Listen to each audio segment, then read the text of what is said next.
ರಾಜಧಾನಿ ಸಿನಿಮಾ ನಿಜವಾಗ್ಲೂ ನಿಮ್ಮದೇನಾ? ಹೌದು, ನಂದೇ. ಅದು ಇಂಡಸ್ಟ್ರಿಯಲ್ಲಿ ಇರೋರಿಗೆಲ್ರಿಗೂ ಗೊತ್ತಿದೆ. ಇದು ಮೊದಲು 2009ರಲ್ಲಿ ನಾನು ಒಂದು ಕತೆ ಮಾಡಿಕೊಂಡು ಚಿತ್ರಕಥೆ ಎಲ್ಲ ಮಾಡಿಕೊಂಡು ನಿರ್ಮಾಪಕರ ಹತ್ರ ಹೋದೆ. ಸಿದ್ದರಾಜು ಅಂತ ಒಬ್ಬ ಪ್ರೊಡಕ್ಷನ್ ಮ್ಯಾನೇಜರು ನಮ್ಮ ಪ್ರೊಡ್ಯೂಸರ್ ಹತ್ರ ಕರ್ಕೊಂಡು ಹೋದರು. ಒಂದೇ ಸರಿ ಕತೆ ಓಕೆ ಆಯಿತು.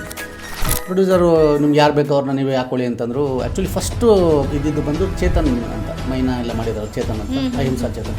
ಅವ್ರು ಸಿನಿಮಾ ಹೀರೋ ಆಗಿದ್ದಿದ್ದು. ಅವರು ಕಾಲ್ ಮಾಡಿದೆ, ಸ್ವಲ್ಪ ಲೇಟ್ ಆಗುತ್ತೆ ಅಂತಂದರು. ಅದರಿಂದ ನಾನೇನು ಮಾಡಿದೆ, ಪ್ರೊಡ್ಯೂಸರ್ ಬಂದು ಬೇರೆ ಬೇರೆ ಆಪ್ಷನ್ಗಳು ಕೊಟ್ಟರು. ನಾನಿಲ್ಲ ಸರ್, ಯಶ್ ಅಂತ ಹುಡುಗ ಇದ್ದಾರೆ, ತುಂಬ ಚೆನ್ನಾಗಿ ಮಾಡ್ತಿದ್ದಾರೆ. ಯಾರು ಯಶ್ ಅಲ್ಲಿ ಈ ಥರ ಮುಗಿದ ಮನಸ್ಸು ಈ ಥರ ಇದೆಲ್ಲ ಮಾಡಿದ್ರಲ್ಲ, ಬೇಡ ಹುಡುಗ ಚಾಕ್ಲೇಟ್ ಇರೋ ಥರ ಇದ್ದಾನೆ, ಇದಕ್ಕೆ ರಫ್ ಆಗಬೇಕು ಹಾಗೆ ಹೀಗೆ ಅಂತ. ಇಲ್ಲ ಸರ್, ನಾನು ಗೋಕುಲ ಅಂತ ಒಂದು ಸಿನಿಮಾ ನೋಡಿದ್ದೀನಿ, ಆ ಸಿನಿಮಾದಲ್ಲಿ ಅವ್ರದ್ದು ಸ್ವಲ್ಪ ಆ್ಯಕ್ಷನ್ ಇದೆಲ್ಲ ಚೆನ್ನಾಗಿದೆ, ಒಳ್ಳೆ ಆ್ಯಕ್ಷನ್ ಇರೋ ಮಾಡಬೇಕು. ಸರಿ ಆಯಿತು, ಓಕೆ ಹಾಕ್ಕೊಳ್ಳಪ್ಪ.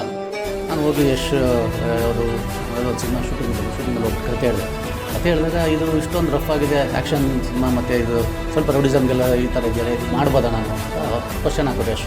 ನಾನು ಹೇಳಿದೆ, ಇಲ್ಲ ನೀವು ಮಾಡಿ, ಸೊ ಬೇರೆ ಸ್ಟೈಲ್ ದಾಡಿ ಎಲ್ಲ ಬಿಟ್ಟು ಪಿಂಕ್ ಮೇಕಪ್ಪು, ಅಂದರೆ ಈ ಟ್ಯಾನ್ ಆಗಿರೋ ಥರ ಮೇಕಪ್ ಎಲ್ಲ ಮಾಡಿಸಿ ಮಾಡೋಣ ಅಂತಂದ್ಬಿಟ್ಟು ಎಲ್ಲ ಮಾತುಕತೆ ಆಯಿತು. ಫೋಟೋಶೂಟ್ ಮಾಡಿದ್ರು. ಫಸ್ಟು ಫೋಟೋಶೂಟ್ ಮಾಡಿದ ತಕ್ಷಣ ಫೋಟೋಶೂಟಲ್ಲೇ ಎಲ್ರಿಗೂ ಒಂದು ಕಾನ್ಫಿಡೆನ್ಸ್ ಬಂದು, ನಮ್ಮ ಕ್ಯಾಮ್ರಾಮನ್ ಅಷ್ಟೇ, ಆಮೇಲೆ ಡಿಸೈನರ್ ಸಾಯಿ ಮತ್ತು ನಮ್ಮ ಹೀರೋ ಯಶ್ ಎಲ್ಲರೂ ನೋಡ್ಬಿಟ್ಟು ಅದು ಫಸ್ಟ್ ಹೇಳೋದು. ಯಶ್ ಹೇಳಿದ್ದು, ನಾನು ಒಬ್ಬ ಆ್ಯಕ್ಷನ್ ಹೀರೋ ಹೋಗ್ಬೋದು ಅಂತ ಇವಾಗ ಗೊತ್ತಾಗ್ತಿದೆ ಡೈರೆಕ್ಟರ್ ನನಗೆ, ಇಲ್ಲಿವರೆಗೂ ನನಗೆ ಗೊತ್ತಿಲ್ಲ, ನಾನು ಬರೀ ಲವರ್ ಬಾಯ್ ಇದಕ್ಕೆ ಫಿಕ್ಸ್ ಆಗ್ಬಿಟ್ಟಿದೆ ನಾನು. ಸೊ ಅಲ್ಲಿಂದ ಸಿನಿಮಾ ಶುರು ಆಯಿತು. ತುಂಬ ಅದ್ಭುತವಾಗಾಯಿತು ಸಿನಿಮಾ, ಎಲ್ಲ ಆಯಿತು. ಕೊನೆಯಲ್ಲಿ ನಿರ್ಮಾಪಕರು ಸ್ವಲ್ಪ ನನ್ನ ಮೇಲೆ ಯಾಕೋ ಬೇಜಾರು ಮಾಡ್ಕೊಂಡಿದ್ರು ಕೆಲವೊಂದು ವಿಚಾರದಲ್ಲಿ. ನಾನು ಏನೇ ಇದ್ರು ಡೈರೆಕ್ಟಾಗಿ ಕೇಳಿ ಅಂತಂದೆ, ಬಟ್ ಅವ್ರು ಕೇಳಿಲ್ಲ. ಆಮೇಲೆ ನಾವೊಂದು ಅವ್ರು ಹೆಂಗೆ ಅಂದರೆ, ನಾನು ನಿರ್ಮಾಪಕರು ತುಂಬ ನಂಬಿದ್ದೆ. ಒಂದು ಸರಿ ಯಾವುದೋ ಒಂದು ಏನೋ ಒಂದು ಪೇಪರ್ಗೆ ಸೈನ್ ಹಾಕ್ಕೊಡಿ ಅಂತಂದ್ಬಿಟ್ಟು ಏನೇನು ಕಳಿಸ್ತಾ ಇರ್ತಿದ್ರು. ಸೊ ನಾನು ಒಂದು ಕೆಲವೊಂದು ಪೇಪರ್ಗಳಿಗೆ ಸೈನ್ ಹಾಕ್ಕೊಟ್ಟೆ. ಅದನ್ನು ಅದೆಲ್ಲ NOC ಇದೆ ಅಂತ ನನಗೆ ಗೊತ್ತಿಲ್ಲ, NOC ಸೈನ್ ಹಾಕ್ಸ್ಕೊಂಡಿದ್ದಾರೆ.